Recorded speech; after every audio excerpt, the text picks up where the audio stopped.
यहाँ से हम इंटर करते हैं आदरणीय गुरुदेव के कक्ष में। हमारे गुरुदेव जो कि काल भैरव के बहुत बड़े भक्त हैं और यह एक उनकी प्रतिमा दीवार के ऊपर बना के रखी है और नित्य उनकी पूजा की जाती है। और जैसा कि मैंने आपको बताया था कि इनके द्वारा सीक्रेट मंत्र फाउंडेशन के नाम से एक संस्था संचालित की जाती है। यह उनके सर्टिफिकेट है और गुरुदेव एक मास्टर लेवल टीचर के रूप में सभी को ट्रेन करते हैं। ये गुरुदेव का अपने जमाने के टाइम का एक फोटो है और यहाँ से आप जैसे कि देख पा रहे हैं कि यह उनका शयन कक्ष भी है, ये पूरा रूम।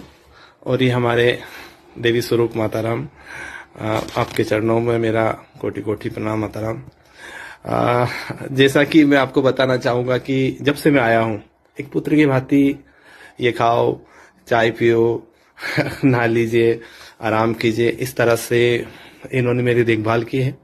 मैं यहाँ पर सच में बताता हूँ कि यहाँ आकर मैं एक इतनी स्वर्ग की अनुभूति यहाँ पर कर रहा हूँ। मैं 350-400 किलोमीटर से आया हूँ, लेकिन थकान मुझे जरा भर भी महसूस नहीं, क्योंकि इन लोगों का इतना आशीर्वाद है, इतना प्रेम रखते हैं ये लोग कि मैं धन्य हो गया हूँ। ये हमारे सम्मोहन गुरुजी भजिया बनाने की तैयारी कर रहे हैं। मैंने कहा कि मुझे साफ करने दीजिए, तो नहीं, सारे काम अपने हाथ से ही करते हैं और बड़ी श्रद्धा भाव से ठूस के खिलाते हैं। खाओ साले, और खा, ये खा, वो खा। और ये इनका धुना, और ये महाराज जी की गाड़ी, और ये है उनके छोटे छोटे पालतू कुत्ते, और ये है इस आश्रम का बेहतरीन साफ स्वच्छ परिसर। तो से बापू क्या बना रहे हैं आज? ये पकौड़े है भाई। हाँ, प्याज और सुबह भी बहुत हरी मिर्ची टेस्टी सब्जी बनाई थी बापू आपने।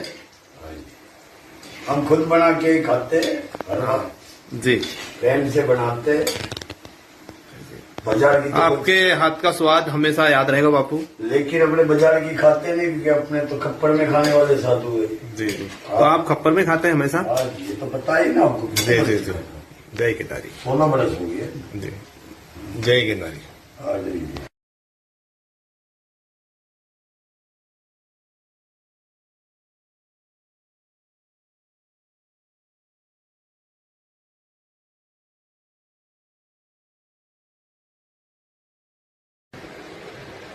सभी को जय गिरनारी। आज हम गुजरात राज्य के अहमदाबाद शहर से मात्र 30 या 35 किलोमीटर के समथिंग एक ऐसी जगह है जहां पर एक ऐसी शख्सियत निवास करती है जिनके बारे में तारीफ शब्दों में तो मेरे हिसाब से नहीं की जा सकती है, क्योंकि जिनके लिए मेरे हिसाब से तो शब्दकोश में ऐसा कोई शब्द नहीं बना है जिससे उनकी तारीफ की जा सके। आपके सामने है संत अघोरी या नागा साधु या फिर सम्मोहन गुरु या गिरनारी, ऐसे कई अनगिनत नामों से विभूषित हो चुके हैं गुरुदेव श्री अर्जुन गिरी जी महाराज। मैं आज आप लोगों को उनसे रूबरू करवाने जा रहा हूं और उनके बारे में कुछ बातें उनके ही माध्यम से आपके सामने पेश करूंगा। जय गिरनारी बापू। हाँ जी, बोलिए।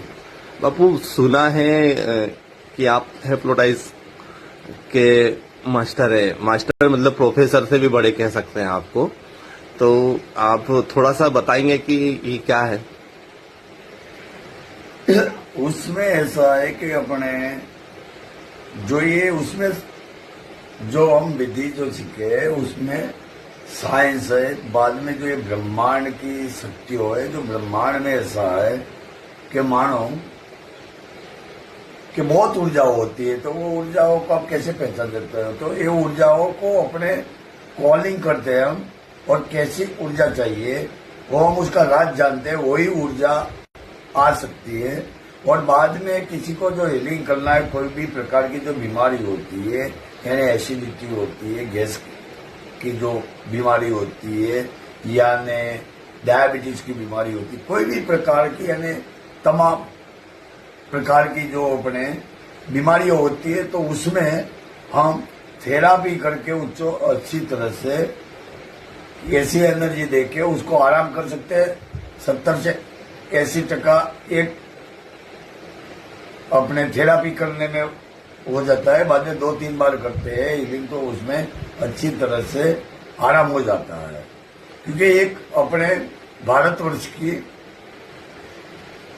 ऊर्जा है, क्योंकि पहले जो अपने जो औषधियों थे तो इतने अपने आज जो डॉक्टर है वैज्ञानिक पहले लोग नहीं थे, तो ऋषि मुनि जो थे जो वो करते थे, वो हमारी पुरानी पद्धति जो आज पूरा भारत में जो हमारे जैसे बहुत है, लेकिन वो पद्धति आज अपनाते हैं, तो बिना दवा से बिना एक्स्ट्रा से हम वो बीमारी को ठीक करते हो, वो हमारा सत्य प्रमाण है। 100% की बात सही है। तो बापू ये जैसे बता रहे हैं आप कि इतनी सारी बीमारी को सही किया जा सकता है, या फिर ऐसा भी कहा जाता है कि हमारा जो भारतवर्ष देश है ये पूर्व में संपूर्ण देश, ये सब चीजें कहीं ना कहीं यहाँ से निकलकर विदेशों में चली गई और विदेशी लोग इसी हमारी विद्या को सिखाने हमारे देश के लोगों को बुलाते हैं या फिर उनको सिखाते हैं। कहीं ना कहीं ये हमारे देश की विद्या है क्या? हाँ जी, यानी जो महाभारत में एक प्रसंग बतलाया है कि जैसे अर्जुन को गीता ज्ञान जो देते हैं कृष्ण भगवान, और जो इतने युद्ध के बीच में जो रथ होता है, बाद में वो जो ज्ञान देते हैं युद्ध कैसे करना चाहिए कैसे नहीं करना चाहिए, क्षत्रिय धर्म क्या है, तो इतने भी लोग होते थे, कौरव पांडव की सब सेना होती थी, लेकिन किसी ने भी नहीं सिखाया था और जानता भी नहीं था। तो ये जो बात है, तो ये सब होते हुए भी किसी ने अर्जुन को और अपने कृष्ण को देखा नहीं कि क्या संवाद चलता है, तो भी वो अपने 16 कला के जो ईश्वर बोलते हैं, जो भगवान बोलते हैं कृष्ण, तो अपने 5000 वर्ष पहले की वो विद्या है, वो कृष्ण ने जो सम्मोहन करके जो अर्जुन को गीता का ज्ञान दिया था, दूसरे को किसी को पता ही नहीं था। तो कहने का मतलब है वो सम्मोहन था, वो दूसरे देशों में घूम लिया, इंडोनेशिया में, पश्चिम देशों में घूमया, लेकिन फिर से अपने हिंदुस्तान में आया घूम के, लेकिन आज वो चल रहा है। लेकिन वो पुरानी अपनी पद्धति है 5000 वर्ष पहले की, जो कृष्ण ने जो एक्टिविटी करते थे और वही सम्मान भी करते थे। यानी मानो कि कहीं भी जाते थे, लेकिन आपने कृष्ण की जो कथा में जो आप सुनते हो और जानते हो, लेकिन राम कभी भी कुछ होते थे तो ऐसे निराश होते थे, लेकिन कृष्ण कभी भी जीवन के अंदर जो वो होते थे, कभी ये लोगों ने सबको ज्ञान दिया कृष्ण भगवान ने। तो कृष्ण भगवान जो होते थे खेल समझ के ही सब काम करते थे, वो कोई काम को काम नहीं समझते थे। आज के समय में जो अपने हिंदुस्तान में ऐसे अच्छे अच्छे भगवान बन गए हैं, जो आपको बहुत ज्ञान दिया है गीता में, लेकिन अपने इसलिए लाचार हो जाते हैं, बीमार हो जाते थे, बाद में थक जाते हैं। उसका कारण वो होता है क्योंकि अपने काम को काम समझते, खेल नहीं समझते। कभी भी आप खुद ऐसा विचार करके देखो कि काम को खेल समझोगे तो आपको थकावट नहीं होगी।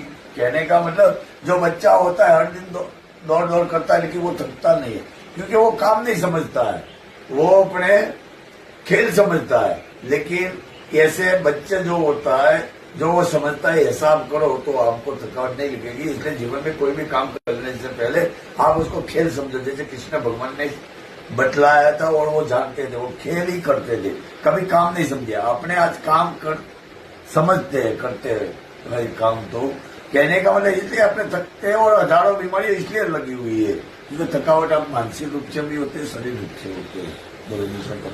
बहुत गूढ़ रहस्य की बात है। जैसा कि आपने बताया कि कहने का मतलब अगर आपको अपनी शक्तियों के बारे में पता है तो आप हर चीज हासिल कर सकते हैं। और रही बात मानसिक रूप से थकान की या शारीरिक रूप से थकान की, अगर आपको ऐसा संत अगर आपको ट्रेनिंग करे या फिर आप इनसे के माध्यम से सीखे तो निश्चित रूप से कहीं न कहीं हम हर चीज का समाधान प्राप्त करें। ये थे हमारे पूजनीय गुरुदेव बापू गिरनारी, सम्मोहन गुरु के रूप में जाने जाते हैं आजकल। बापू बहुत बहुत धन्यवाद। ईश्वर से यही प्रार्थना है और आपसे विनती है कि जो भी भक्त आपके पास में आए उन्हें आप संपूर्ण अपना आशीर्वाद प्रदान करें। जय गीताजी।